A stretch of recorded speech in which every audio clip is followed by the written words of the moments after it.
des mots pour dire qui on est, qui on veut devenir.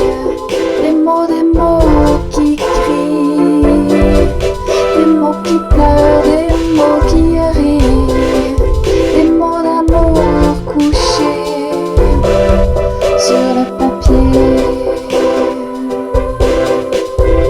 Caroline Legal est libraire à la librairie Monet où elle anime le cercle de lecture mensuel.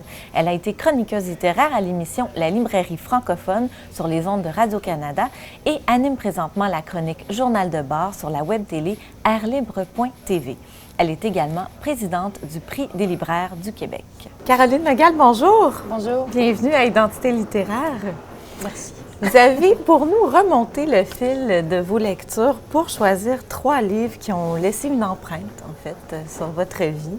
Oui, avec beaucoup de difficultés. Avec beaucoup de difficultés, oui, toujours, l'exercice a été... un petit peu compliqué. D'accord. C'est pas facile, effectivement, de choisir dans notre parcours de lectrice 3 livres, mais vous y êtes arrivée. Oui. Et on commence tout de suite avec La bête humaine de Zola. Oui. Zola, c'est assez simple en fait. Pour l'avoir étudié à l'école, on a lu Germinal, qui est un peu le livre à lire et à étudier. Et je me suis vraiment intéressée. J'ai trouvé ça comme un film, comme une fresque. Et puis celui-là, je crois que c'est un des tout derniers, c'est l'histoire de Jacques Lantier, en fait, qui est réparateur de locomotives. Mais il n'y a pas que ça dans celui-là, en fait, parce que c'est la bête humaine. C'est que le train, c'est un petit peu comme nous. Il y a plein de... Puis ça, en fait, c'est vraiment une métaphore. Une métaphore, dans oui, vraiment. ce livre-là. Ouais. Celui-là, il est vraiment noir. C'est un des plus noirs, en fait, dans l'œuvre de Zola, puisqu'il y a des meurtres, il y a de la manipulation, il y a de la trahison, il y a tous les travers comme ça de la nature humaine qui sont vraiment mis au premier plan. On peut à peu près rien leur pardonner, si ne serait-ce que ce qui s'est passé aussi dans l'histoire d'avant. Parce que Jacques Lantier, c'est le fils de Gervaise. Enfin, c'est toute une histoire. Je suis passionnée encore aujourd'hui par Zola. Je le relis avec plaisir. C'est un livre que je lis une fois par an. Je le lis quand je prends l'avion, parce que je déteste l'avion. Donc Zola m'embarque comme ça pendant 6-7 heures. Faut le remercier quand même, c'est un des plus grands auteurs qui nous a été le droit de lire. Puis La bête humaine, ça reste mon préféré dans l'œuvre des Rougon-Macquart, vraiment.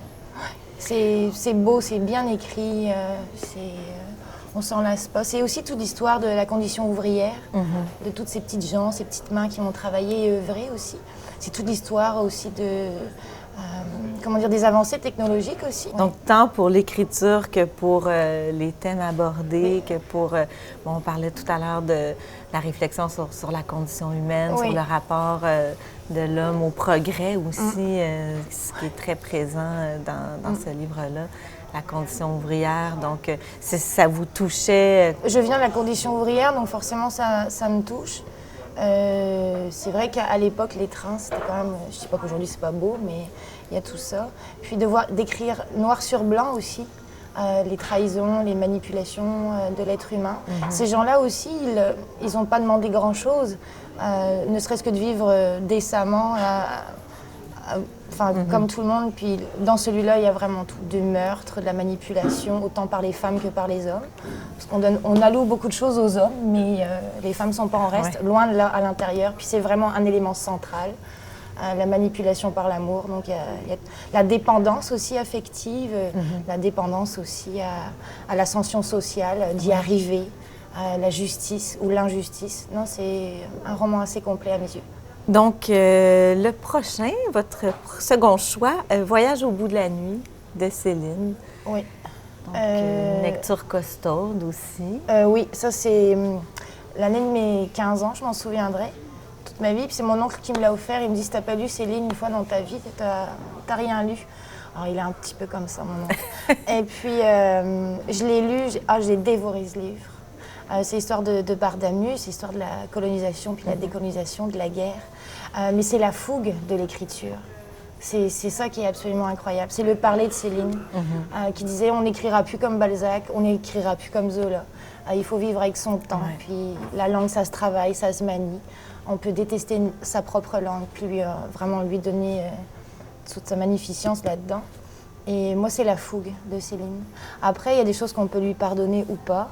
mais on ne peut pas nier que c'est un des plus grands écrivains du XXe. Mais il y a l'œuvre, il y a l'homme. Il y a l'homme, Ouais. indissociable.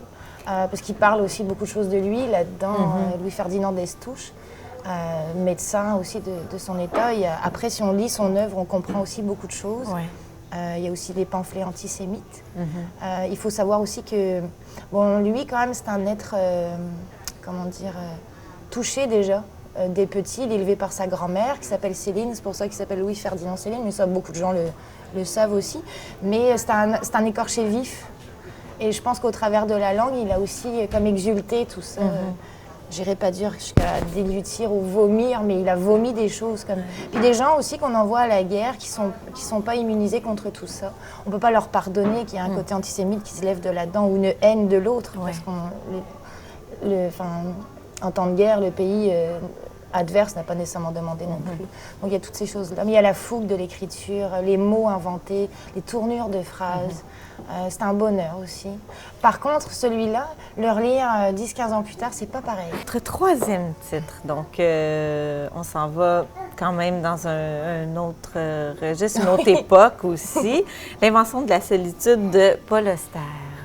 Est-ce que c'est le premier titre de Paul Auster que vous avez lu? Oui. Oui? Oui, c'est le premier.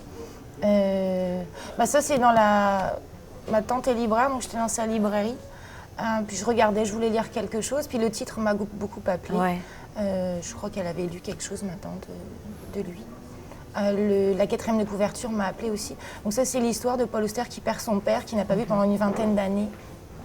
À ses yeux, ce monsieur-là avait vraiment une vie inintéressante. C'était un misanthrope, un ermite. Et en fait, il arrive dans l'appartement de ce père, avec qui il avait juste eu un lien filial, c'est tout. Et il découvre un univers absolument incroyable. Des carnets. Après la mort, Après la en mort, fait, ouais. du père. Et il se rend dans l'appartement de son père. Et puis là, en fait, il souffre d'avoir eu comme ça un sentiment qui n'est pas le vrai. Et donc cet homme, qui était assez solitaire, a voué sa vie à la culture, à l'art. C'est la caverne d'Ali Baba dans cet appartement-là. Et il a besoin comme ça de toucher les objets de son père. Et il essaye de ressentir des choses, de revivre comme ça ces 20 années de perdu, de ne pas avoir vu son père. Pour en avoir lu d'autres après, de Paul Auster. Ça m'a vraiment beaucoup touché ce livre-là. J'ai été vraiment émue, j'en ai pleuré pas mal. C'était assez intense parce que moi, mon père est encore là aujourd'hui. J'ai pas eu. Donc c'était assez intéressant. Puis aussi que ce soit un homme qui parle de ce rapport-là, rapport père-fils, c'est très intéressant. La sensibilité masculine, lorsqu'elle est bien traitée, bien écrite et bien ressentie, rendue, c'est absolument incroyable. Et l'écriture l'écriture aussi est très très bonne. Singulière quand même, Oui. Paul Auster. Mais comme lui, c'est un être, ces 3 hommes-là, mais lui en particulier, c'est un homme singulier. C'est un homme de son époque aussi. Oui. Ça, c'est vraiment très intéressant. C'est au niveau de l'écriture, de la construction, c'est pas extraordinaire non plus, au travers de Zola ou de Céline qui ont toute une trame ou un vocabulaire. Il écrit avec les mots qu'il utilise, je pense, tous les jours, mais avec beaucoup de simplicité. Mais il y a quand même une maîtrise de l'écriture. C'est délicat. Délicat, oui, très. Oui, vraiment. Puis il parle beaucoup de choses là-dedans. C'est comme une lettre d'amour qu'il écrira à son père. Bien, merci beaucoup, Caroline. Non, c'est moi qui vous remercie.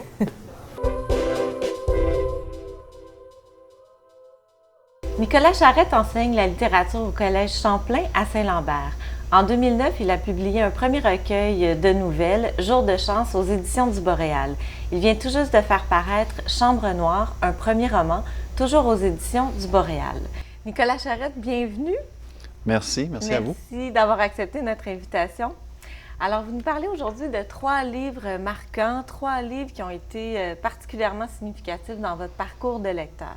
Oui.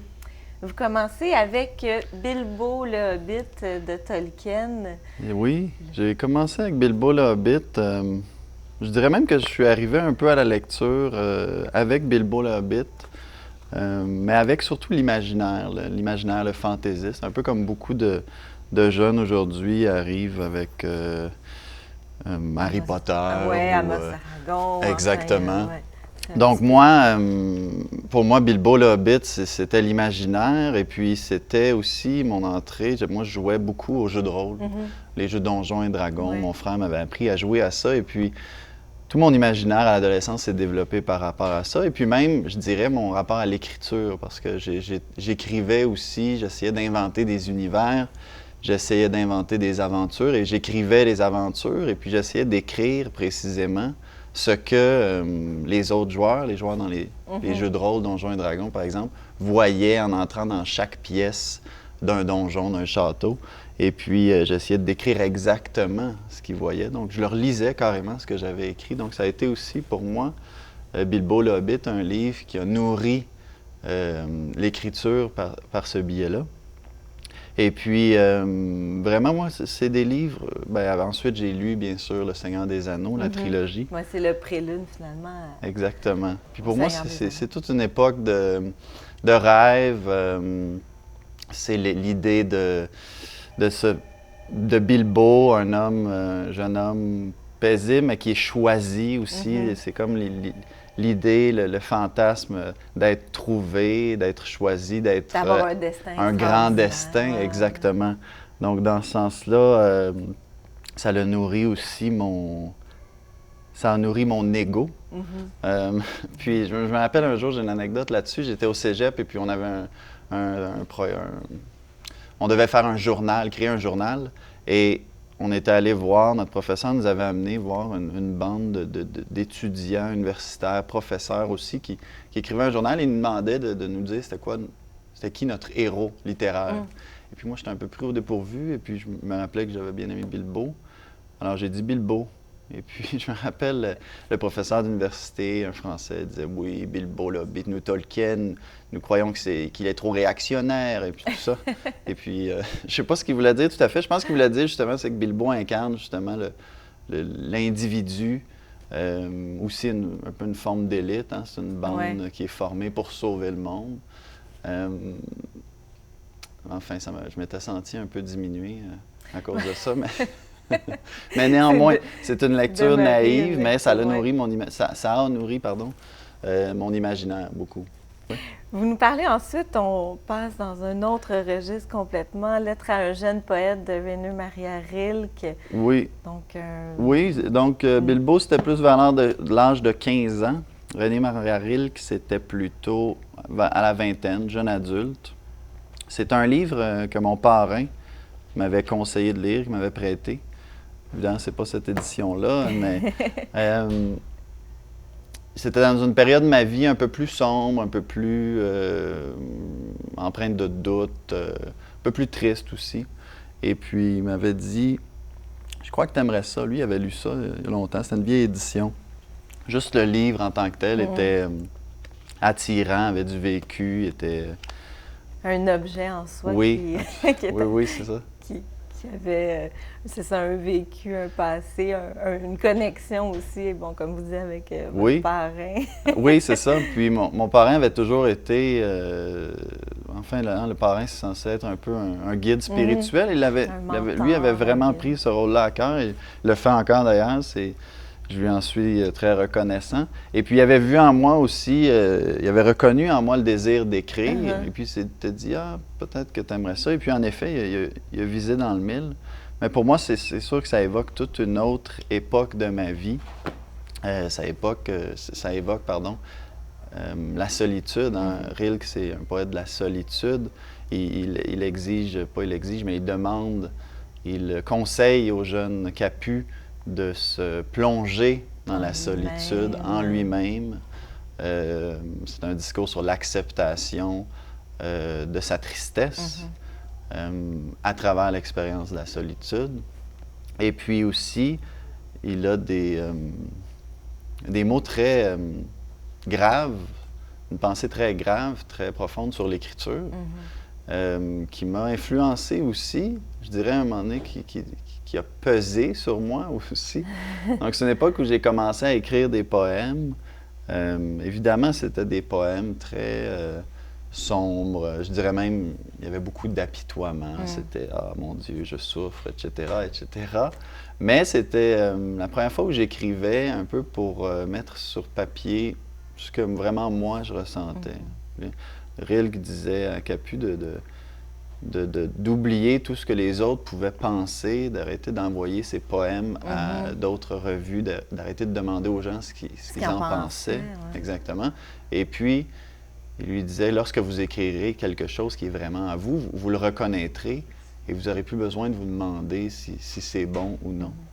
Vous nous parlez ensuite de votre troisième choix, Le gardeur de troupeau de Fernando Pessoa, donc un poète immense portugais, considéré par certains comme un des plus grands écrivains de tous les temps. Vous avez lu ça un peu plus tard? Un peu plus tard. Donc, j'ai essayé d'être cohérent. 15 ans, 20 ans, là. Ça, c'est plutôt vers l'âge de 25 ans. Le gardeur de troupeau, ce sont les poèmes d'Alberto Queiro, un des nombreux pseudonymes de Fernando Pessoa. Et puis, pour moi, le gardeur de troupeau, c'était vraiment comme une forme de thérapie, au fond. Parce que Alberto Queiro, c'est le poète, je dirais, de philosophie un peu païenne. C'est le poète de la non-pensée. Alors pour moi, ça a été comme un baume que de découvrir la poésie de Pessoa, de Queiro, parce que j'étais à une époque où je pensais beaucoup trop. Alors quand j'ai lu les poèmes du gardeur de troupeau, pour moi, c'était vraiment apaisant. C'était des moments où, si j'étais anxieux, je lisais des phrases toutes simples, comme « un arbre est un arbre ». Pour moi, c'était comme une révélation.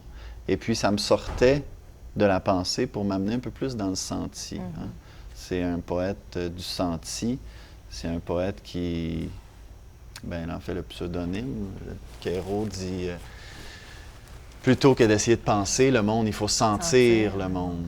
Donc, c'est un peu, ça suit un certain parcours, partie de l'imaginaire, aller vers l'intérieur dans une solitude, plutôt l'isolement, vers le senti, au fond, vers le monde. Une ouverture. Oui, donc, vers l'âge adulte aussi, selon moi. Pour moi, l'imaginaire est plus associé à l'enfance. Dans mon cas, c'était un imaginaire moins enfantin, un imaginaire justement avec tous ces désirs, comme je l'ai dit, d'être découvert comme Bilbo, d'être appelé à accomplir un grand destin, puis ces choses-là. Et merci beaucoup, Nicolas, d'avoir accepté notre invitation. Merci beaucoup à vous.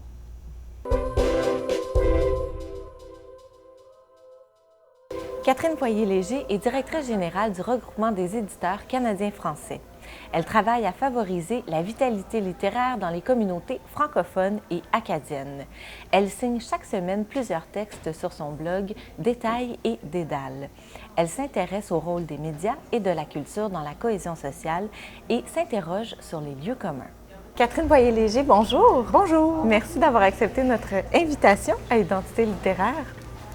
Plaisir, très grand plaisir. Difficile exercice. Oui, effectivement, ça nous fait revisiter un peu notre bibliothèque et certaines époques de notre vie, évidemment.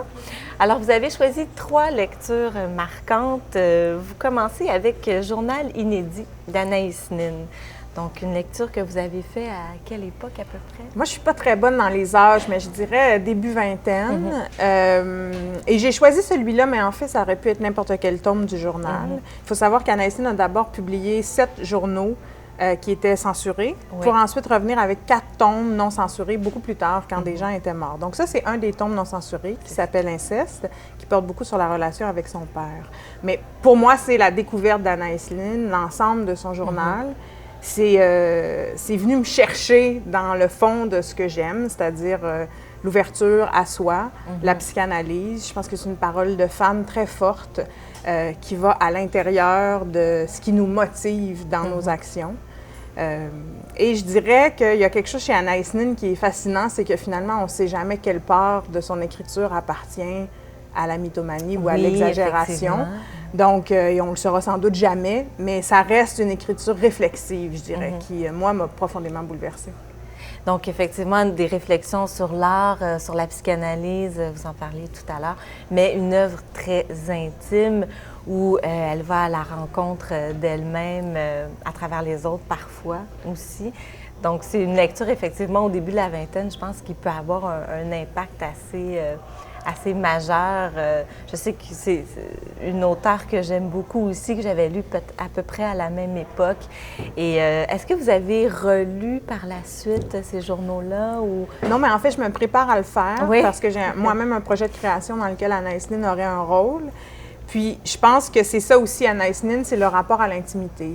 C'est le rapport entre écriture et intimité. Si on s'intéresse à ces questions-là, c'est évidemment un incontournable. Oui. Donc, dans Inceste, outre la relation avec son père, Anaïs Nin parle de ses relations amoureuses. Donc, elle évoque sa relation avec Henri Miller, avec Otto Rank. Oui, amoureuse et surtout sexuelle, finalement, parce que c'est la particularité de ces journaux qui sont non censurés, c'est qu'on va beaucoup plus loin dans la réalité ou, comme je disais plus tôt, ce qu'elle projette dans ses relations, parce que parfois on se dit, mais est-ce que tout ça est vrai, en fait? Est-ce que c'est vraiment arrivé? Est-ce que c'est de la mythomanie? Mais donc, si on la suit à la lettre, effectivement, c'est quelqu'un qui avait une vie amoureuse et sexuelle assez volage. Oui. Et donc, il y avait, entre autres, des relations avec ses psychanalystes. Donc, entre autres, avec Otto Rank, qui était un psychanalyste très important en France à l'époque, qu'Anaïs Nin a connu de près. Elle parle aussi de ses relations avec Artaud, qui était un artiste tellement important, qui était très important pour elle aussi. Anaïs Nin, en fait, c'est quelqu'un qui avait des grandes qualités, mais qui a beaucoup consacré sa vie à supporter des grands artistes. Et moi, c'est quelque chose que je trouve aussi très troublant quand on lit toute son œuvre, c'est de voir comment, outre ce qu'elle faisait pour elle-même, elle a vraiment mis de l'énergie, même plus tard dans sa vie, pour faire émerger des artistes qui ont été extrêmement importants. On parlait d'Henri Miller, on parlait d'Artaud. Elle les a aimés de différentes façons, mais toujours avec un don de soi qui, pour moi, est très inspirant. Alors, vous nous parlez ensuite de Gilles Jobidon, La route des petits matins. Donc, Gilles Jobidon qui avait remporté avec ce titre-là le prix Robert Clich. Premier roman, donc. Donc, il a remporté le prix en 2003. Moi, j'ai dû lire le livre en 2004 ou en 2005. Je dois dire que pour une passionnée de littérature, la littérature est rentrée assez tard dans ma vie. Ah oui? Je lisais beaucoup plus jeune, mais plutôt du roman populaire, sans trop me connaître, sans trop savoir ce que je cherchais. J'avais profondément envie d'écrire aussi, mais sans trop non plus savoir ce que je voulais faire ou ce que je pouvais faire. Et quand ce roman m'est tombé dans les mains, ça a été pour moi une révélation. C'est vraiment Gilles Jobidon qui m'a ramenée à l'écriture. Parce que là, je comprenais qu'on peut écrire de la fiction comme ça, c'est-à-dire une fiction qui est très poétique, qui est dans le fragment, où tout n'est pas expliqué, où il n'y a pas vraiment de dialogue, où on n'est pas dans l'action, le récit linéaire du tout. On est vraiment dans le fragment poétique, mais au bout de ces, je ne sais pas combien de pages de fragments poétiques, 130 pages de fragments poétiques, il y a une histoire, il y a des personnages et il y a une profonde émotion. Ça a été vraiment pour moi une révélation. Je dois beaucoup à Gilles Jobidon et il ne le sait pas parce que nous ne nous sommes jamais rencontrés. Exactement, exactement. Donc, un texte qui a été fondateur pour vous dans votre vie professionnelle parce que vous écrivez aujourd'hui. On peut vous lire d'ailleurs sur votre blog Détails et Dédales. Donc, ça vous a comme ouvert la porte, ça vous a donné ce droit-là de transgresser peut-être les règles aussi. Oui, puis comme je dis, c'est un peu absurde dans le sens où il est loin d'être le premier à avoir fait ça. C'est juste que moi, je le répète, c'est venu tard dans ma vie, cette découverte-là, et je lui dois beaucoup à lui. C'est vraiment le genre de livre qu'on lit en disant « ça, j'aurais pu l'écrire ». Il y a des livres qu'on adore, qu'on dit « OK, ça, c'est hors de ma portée mais ça, j'aurais pu l'écrire parce que ça me ressemble. C'est une voix qui me ressemble. » Donc, ça vous a profondément touché et peut-être dire rapidement c'est quoi le oui, allez-y, bien sûr. Donc, ça porte sur les boat people vietnamiens. En fait, le narrateur raconte l'histoire de l'homme qu'il aime, qui est un Vietnamien, qui est arrivé par les boat people. Mais tout ça dans des espèces de coups de pinceau qui évoquent un peu aussi ces estampes asiatiques qu'on peut imaginer, où tout est évoqué, mais sans jamais être souligné au gros trait. C'est magnifique. Donc, texte très poétique. Et est-ce que vous avez lu d'autres... avez-vous poursuivi dans l'œuvre de Jobidon? Oui, puis c'est un auteur que j'aime beaucoup. L'Âme frère, son deuxième roman, est excellent aussi, complètement différent sur l'homosexualité à une période où on n'en parlait pas. Et puis, il y a un tout nouveau qui vient de sortir, Combustio, dont on me dit le plus grand bien, qui est sur ma table à lire. Ça s'en vient. Bon. Plaisir à venir. Exactement. Donc, et le troisième titre dont vous nous parlez, un titre magnifique d'ailleurs, L'amour avant que j'oublie de Lionel Trouillot, donc écrivain haïtien engagé. Vous avez lu ça un petit peu plus tard, c'est l'ordre de Oui, lecture. exactement. Donc, c'est arrivé dans ma vie, je dirais peut-être 2 ans après Gilles Jobidon. Le premier livre de Lionel Trouillot que j'ai lu, c'est Bicentenaire, qui est aussi un excellent roman. Je les ai tous lus. Lionel Trouillot est mon auteur préféré d'entre tous. Bicentenaire a été une révélation et quand ce titre est sorti, L'amour avant que j'oublie, là, j'ai vraiment eu un gros choc. D'ailleurs, on voit que mon livre, c'est ça, a vécu, il est mouillé. Je le lis plusieurs fois. Je l'ai lu plusieurs fois. Je le lis presque une fois par année. C'est un livre qui porte sur l'histoire de 3 hommes qui étaient en fait les co-chambreurs du narrateur, qui étaient 3 hommes âgés et qui racontent leur vie avec différents regards sur l'amour. L'amour au sens large, mais aussi l'amour au sens très couple, sexualité, rencontre, séduction. Et il y a dans ce livre des moments de grâce. Moi, je parle beaucoup de Lionel Trouillot parce que je trouve que c'est un auteur qui est vraiment sous-estimé, dont on ne parle pas assez, qui a une plume particulière. C'est quelqu'un qui vit encore en Haïti, qui parle de son pays avec beaucoup d'amour, mais aussi, je dirais, une certaine lucidité. Et des rapports humains, des rapports de classe, des rapports à la pauvreté. Tout ça se retrouve dans ce livre qui traite d'amour. Pour moi, ça a été vraiment une révélation. C'est le livre que j'offre le plus souvent en cadeau. Oui. Et un autre livre de Lionel Trouillot que j'aime beaucoup ici, qui s'appelle Lettre de loin en loin, qui est une correspondance avec une femme qui travaillait à l'époque à l'ONU, qui était donc une occidentale installée en Haïti, où là, il y a ce choc entre culturel, séduction et aussi rapport entre le tiers-monde et l'Occident qui vient aider le tiers-monde. C'est un livre bouleversant. Vraiment, c'est un auteur à découvrir. Est-ce que ça vous a donné envie de découvrir d'autres auteurs haïtiens, de vous intéresser vraiment à cette culture-là? Ou... Mais moi, je me suis toujours beaucoup intéressée à Haïti, donc j'avais beaucoup lu Dany Laferrière, évidemment. J'avais lu Émile Olivier aussi. Oui. Donc là, je découvrais un autre Haïti. Je m'intéresse beaucoup à ce que fait Gary Victor aussi. Donc, mais c'est vraiment, pour moi, Lionel Trouillot reste vraiment l'auteur qui me rejoint presque à tout coup, je dirais. Encore là, l'aspect poétique, il faut voir que j'aime beaucoup la poésie. Ça a été un des déchirements de mon choix, c'est qu'il n'y a pas de poésie, mais en même temps des textes poétiques. Donc, moi, ces auteurs qui arrivent à faire de la fiction cohérente en ayant tout cet aspect fort de la poésie, de la métaphore, c'est des auteurs que je préfère. Donc, Lionel Trouillot s'inscrit tout à fait dans ça. Mais Catherine, merci beaucoup. Merci à vous. Des mots